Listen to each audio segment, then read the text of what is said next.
That is now 9 wins in a row for the Chicago Bulls as they beat the Washington Wizards at home 130 to 122. Pretty overall good game for the Bulls. Score looks, otherwise, but I want to talk about that second half and how well they did to really just wrap it up and put away the Wizards. But in this video, I'm going to do something a little bit different. But I first want to start off with just kind of breaking down this game a little bit, talk about some of the team stats and overall play. I want to actually try something different with this. I pulled this up. I want to show a play that the Bulls ran in the fourth quarter that unfortunately is not in the highlights, so I can't show you on YouTube. So I'm just gonna kind of run through it by myself, see if you guys like this, because I love doing this stuff. This is why I want to get into basketball analysis. So I'm gonna try to do this here. Then I want to show you like a highlight play here. Kind of break this play down as well. And I want to wrap it up actually talking about the deadline, the trade deadline, because that is actually rapidly approaching. Carter Chilvis has made some comments on the radio recently about the deadline. Billy Donovan's made some comments. And I know a lot of Bulls fans have some thoughts about the trade deadline. So before we get into it all, I want to make sure that I tell you guys to hit that like button if you're new to the channel. Hit that subscribe button.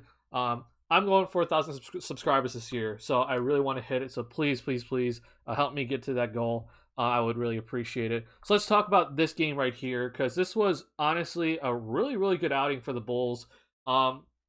Offensively, man, I mean, this is just another high-scoring game. The Wizards are a very good scoring basketball team, and obviously the Bulls are as well. And it was interesting to watch this game because I thought in that first half the Bulls looked like they were the much better team, but it ended up being still kind of close going into the second half. So I will say in that first half, I thought the Bulls did a phenomenal job moving the basketball.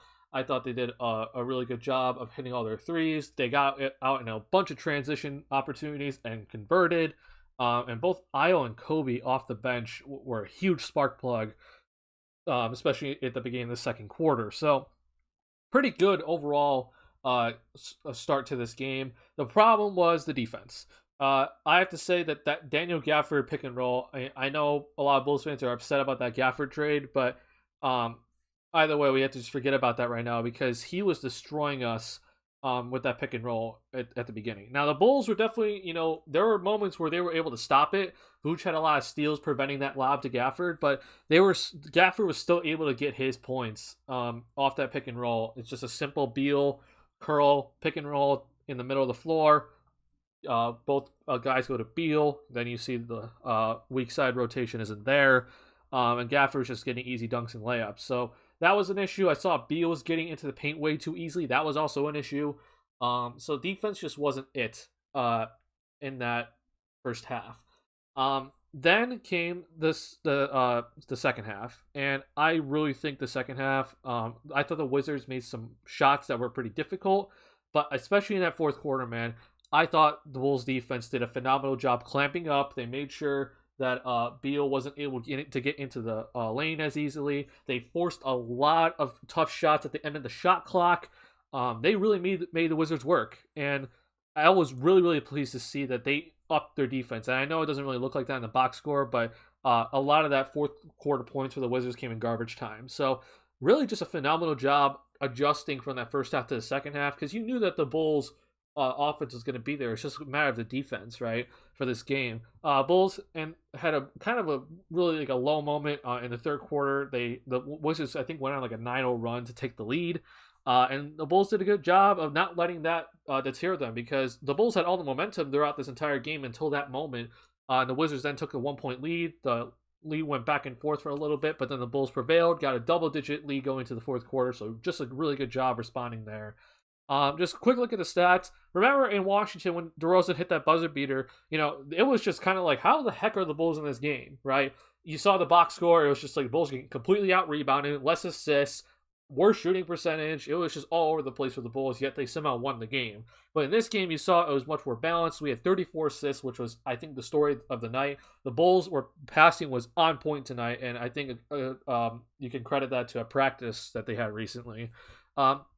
Turnovers, I think like three of these turnovers came in late in the game, but also Iowa was called for some really for some travels that just aren't travels. So I don't know what was happening there. I thought the Bulls did a really good job taking care of the ball tonight.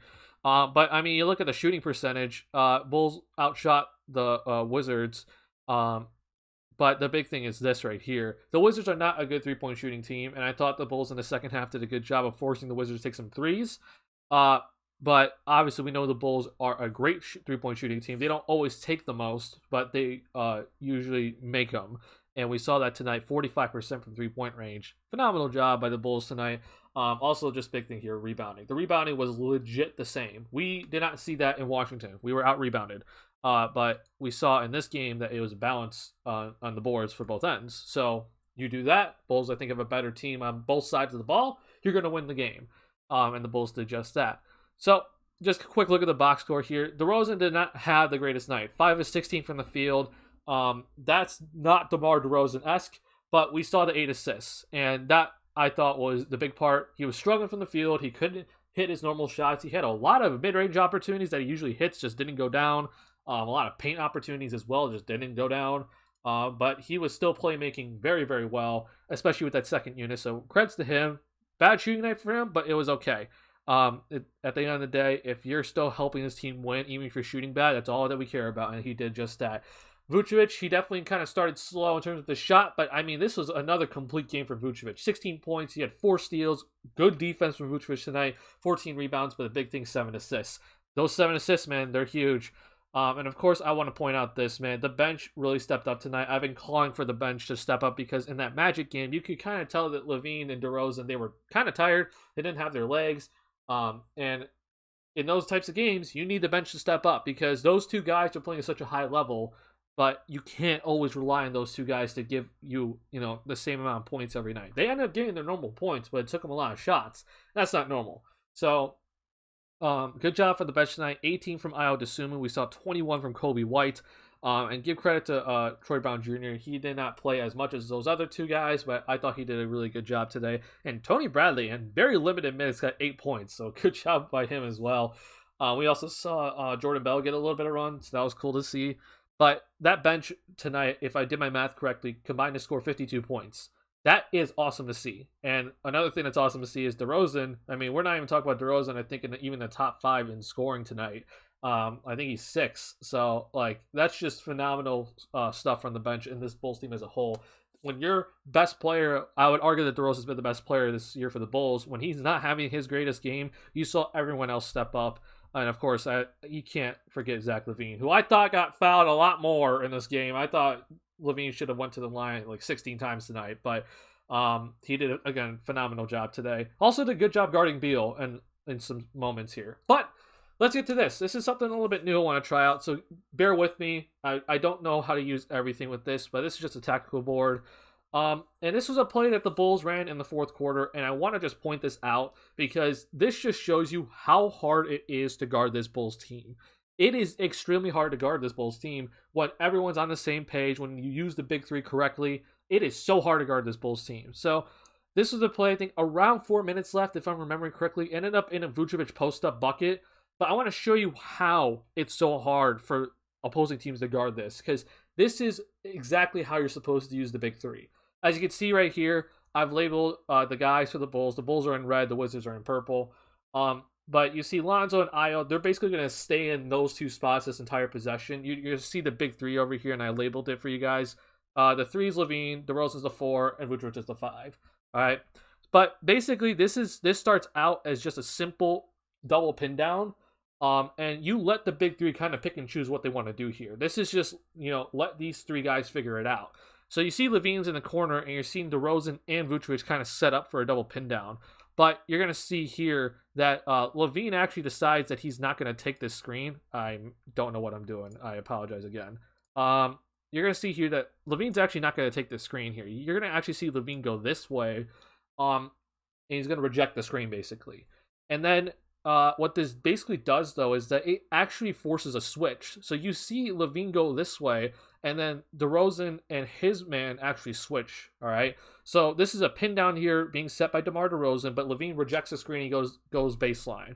Now you take what DeMar's going to do here. So instead of setting the screen here, he's actually going to then come up here. That is the wrong thing. I, again, apologize.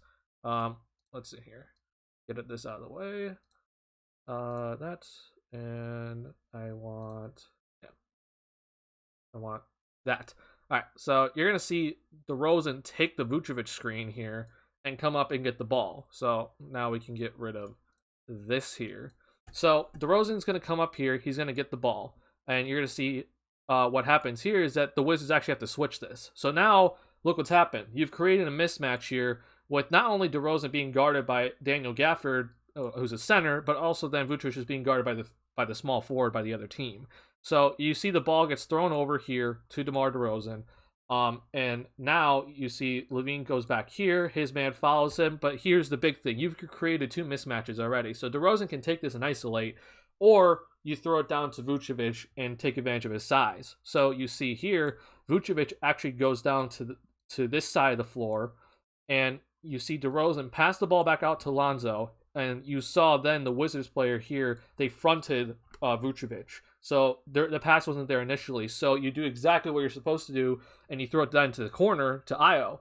And then you saw, because of that pass down to the corner, Vucevic all of a sudden has the advantage because they were fronting him this way. This is then the entry pass. Oh, sorry. This would then be the entry pass, right? So you then saw the Wizards player have to react because he was fronting up at the top of the key, but now he has to then play behind Vucevic to not allow a baseline easy layup. So quick passing then back out to Lonzo, and then Lonzo threw it down to Vucevic in the post. Mouse in the house, mismatch. Vucevic is too big. He backs down and scores the bucket very easily. That just shows you how hard it is to guard this team, because you saw the Wizards, they're willing to kind of switch some things, but if you switch against this Bulls team, you got 2 guys on the perimeter that can absolutely destroy you if a big man is out guarding them. And then you have a big man like Vucevic out here who can shoot it from the perimeter, but if he has a small guy on him, you throw it down to him in the post, easy bucket, right? That just shows you how hard it is to guard this team, and hopefully you guys like this, because I like doing this type of stuff. I know this is very scuffed, and I messed up a lot, but I hope you guys like this stuff, because I really enjoyed it. But let's show you another play here. This is actually something I think, I think Fred Hoiberg actually kind of ran this play, but I like seeing Billy Donovan run this, and this is a play for Zach.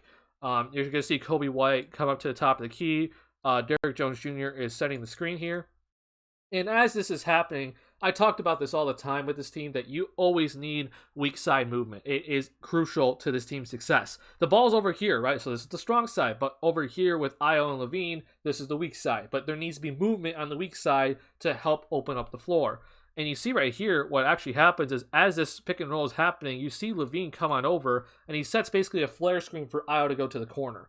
What this then does is that this occupies not only Dinwiddie, as you can see, Dinwiddie is not even focused on the ball. He's focused on Io flaring to the corner, but this also occupies Avdia for just a second. So Avdia can't come over. Let's say Kobe got an easy drive. Avdia just can't slide on over as easily. If he does, wide open shot for either Io or LaVine. So this happens right here. Now what this does, you see here, is Derrick Jones Jr., after setting the on-ball screen, he's going to come over and set a pin down for Zach LaVine. So Zach then is going to come off of this corner a lot open, and there's a lot of space that's created between him and Avdia because of this flare screen, right? That flare screen made Avdia kind of check over to the corner for just a second because Io's running over to the corner, and his man got screen had a flare screen set against him, and so Dinwiddie's not with Io right now, so Avdia had to kind of cheat over to make sure Io doesn't get that ball. Now there's a lot of space all of a sudden between LaVine and Avdia. Here's now an on-ball screen for Derrick Jones Jr. It's a pin down, and as you see right here, as I stop it right here, you can see how much space is in the paint right now. That's all this play was set up to do, right? If, let's say, they didn't get through this Derrick Jones Jr. screen, then LaVine shoots a 3. But if, let's say they do, and they're trying to still fight through the screen, you see Avdia is brought up now because he's trying to get back into the play. Look how much space is created in the paint. And this is just simple at this point. If there is no shot blocker out there on the floor and you leave the paint wide open, Zach's going to get past the first guy. And if he does, you're in trouble. And 1. There you go. It's just, again, it's incredible how Donovan has used these guys so well to their strengths. I mean, that was just a phenomenal off-ball movement on the weak side. Flare screen by Zach to then come off a pin down. Perfect stuff by Billy Donovan and the staff. And you could definitely tell that the Bulls practice, because there's some plays that were being run that you don't normally see in the Bulls playbook. And that's always good to see because you want these guys to kind of get used to a lot of different plays so the opposing defense doesn't know what's coming. So good stuff there. And I just want to quickly end with the trade deadline here. So I've been kind of been on board with a lot of people like trading Kobe White, especially when he was not playing too well. Um, and I thought I was more patient with Kobe than a lot more people was. I mean, there were a bunch of people that were just absolutely hating Kobe immediately, and I just knew though with Kobe, like he's coming off a surgery and then he got COVID. Like it's hard for him already with that, but then also to go from being the starting point guard to then off the bench all of a sudden, like that's hard, man. And I don't think people understood how hard that is. But recent games, especially when he was in that starting lineup when Lonzo was out, man, Kobe has been playing phenomenal. And I know a lot of people are, we're saying trade Kobe, maybe we can get, Jeremy Grant, Harrison Barnes, etc. But I think at this point right now, you're seeing that we need to keep Kobe White on this team. Karnisovas decided after he took over the team that he was not going to trade Kobe White. He kept Levine, he kept Kobe White, and that was it. I mean, after everyone else was gone, and then he obviously picked Patrick Williams. So the two people that stayed on this team was Levine and Kobe. And that pointed out to me that AK valued Kobe. I mean, if he really wanted Kobe gone, he would be gone by now. So I think AK really values Kobe. And not to mention, he's not even 22 yet, he's 21. So when I look at that and I look at how the things are playing out now, especially with COVID, I honestly don't know if, with the Bulls' current assets, I don't know if you can get a better scorer off the bench than Kobe White right now. And his ability to play with Io next to him, that is incredible to watch. I mean, Io's emergence has been one thing, but then to see those two play together, oh man, it's incredible to watch because both those guys can handle the ball. They can both shoot the three. Io's obviously the better defender, but then Kobe's the playmaker, right? So I think you're going to see that this Bulls team is not going to probably trade Kobe. And honestly, I would like Kobe to stay on this team because I think he can be that fourth or fifth option on this team off the bench. And the other thing that I want to point out here is, Kobe, we saw him struggle with a lot of turnovers last season. But you see now with this team that you have DeRozan out there alongside Kobe. You have Io out there. And a lot of times you have Caruso out there as well. Those are all ball handlers that can take that ball handling pressure off Kobe White.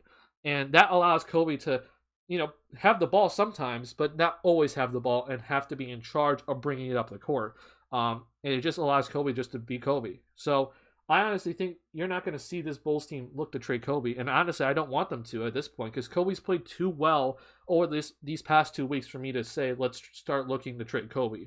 And I point out in this game that the bench had 52 points tonight.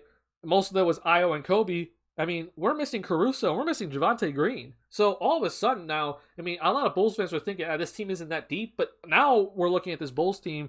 I mean, once Caruso and Green get back, I mean, Derrick Jones Jr. goes to the bench, and he started today. And then either Caruso or Green goes to the bench, whichever one. It's probably Caruso.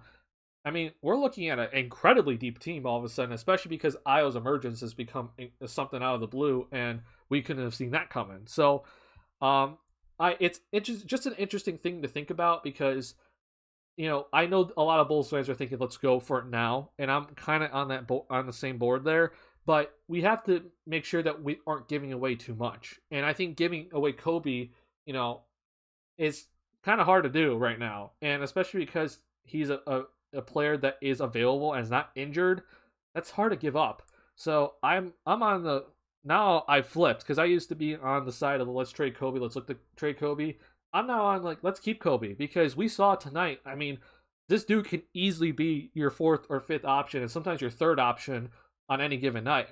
And we need that on this Bulls team. The big three can do their thing, but there has to be someone else. And, Lonzo's great from three-point range, but we saw tonight that Lonzo only shot threes, and he only made threes, obviously. But we need another guy that isn't just going to be shooting the three ball. We need a dude that can break down his own defender one-on-one, especially if it's only DeRozan out there. And that's Kobe White. And I think he can really fit that role. And we've been seeing it over these past couple of games, man. And I'm really, really pleased and happy for Kobe because he's played so well. So it's gonna be interesting to see. Now, here's the thing: I'm gonna make a whole video on this about Patrick Williams and everything. I wouldn't be opposed to trading Derrick Jones Jr. One, because he's on an expiring deal, but two, I do think we need to get another forward or at least another big man to make sure that this lineup is 100% solidified into being like a really complete team. Because this team, as we can see, like we can score against any team. I think when teams are very perimeter oriented, like the Utah Jazz, the Brooklyn Nets, I think we can beat those teams very easily. It's the teams that have the big man, 76ers, the Nuggets, and obviously the Milwaukee Bucks. Those are the teams that scare me. And if we can get that forward, Jeremy Grant, Harrison Barnes, whoever, to then come in and be that extra big man that we need to cover up the paint, but also guard guys that are just bigger, I think then we're looking at a serious contender with this Bulls team. So let me know your thoughts on the trade deadline because I know it's coming up. Let me know your thoughts on doing, breaking down stuff on the tactical board, and also breaking down stuff via video. But hope you guys enjoyed this video. If you did, make sure you hit that like button. If you're new to the channel, hit that subscribe button. 9 wins in a row for the Chicago Bulls. I am very happy to say that. I'll see you guys in the next one.